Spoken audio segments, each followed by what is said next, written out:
నెల్లూరు జిల్లా కందుకూరు పట్టణంలోని ప్రసిద్ధ శ్రీ అంకమ్మ తల్లి దేవాలయ ప్రాంగణంలో ప్రస్తుతం కొనసాగుతున్న షాపుల నిర్మాణం వివాదాస్పదంగా మారింది. దేవాదాయ శాఖ అనుమతులతో ఆలయ అధికారులు 24 షాపుల నిర్మాణానికి శ్రీకారం చుట్టారు. ఇప్పటి వరకు 19 షాపులు పూర్తి కాగా వాటిని యజమానులకు అప్పగించారు. మిగిలిన 5 షాపులు నిర్మాణం కొనసాగుతోంది. గతంలో ఆలయ ప్రాంగణంలో ఎలాంటి నిర్మాణాలు చేపట్టరాదని కొందరు వ్యక్తులు హైకోర్టు ఆశ్రయించారు. అయితే వారి అభ్యర్థుల మేరకు ఎకరా 52 సెంట్ల భూమిలో మాత్రమే నిర్మాణాలు చేపట్టారు హైకోర్టు ఆదేశించింది. ఈ నిర్ణయాన్ని దృష్టిలో ఉంచుకుని మాజీ శాసనసభ్యుడు దివి శివరాం ఆ భూమిలో జరుగుతున్న నిర్మాణాలను అడ్డుకున్నారు. దీంతో ఆలయ ఈవో కార్తిక్ పోలీసులకు ఫిర్యాదు చేసి హైకోర్టు అనుమతులను పాటిస్తూ మిగిలిన భూమిలోనే షాపులు నిర్మిస్తున్నామని తెలిపారు. నా జీవితంలో ఇలాంటి పరిస్థితి ముఖ్యంగా గ్రామ దేవతల అంకమ్మ తల్లి దేవాలయం గురించి ఇలాంటి పరిస్థితి వస్తుంది. ఎప్పుడు కూడా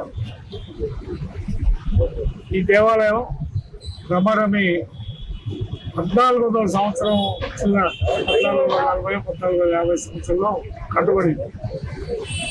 ఈ గ్రామం కందుకూరు గ్రామానికి అధిదేవతగా, కాపు దేవతగా, గ్రామాన్ని కాపలా ఇచ్చే టెంపుల్గా ఆ రోజు కట్టడం జరిగింది.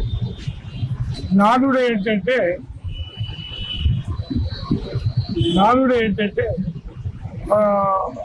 కలపలేని వారు కందుకూరు గ్రామానికి సంబంధించిన వాళ్ళు అందరూ కూడా వాళ్ళ ద్వారా ఇది కట్టుబడి జరిగింది. తర్వాత అప్పుడు 28 కుటుంబాలు ఆచారం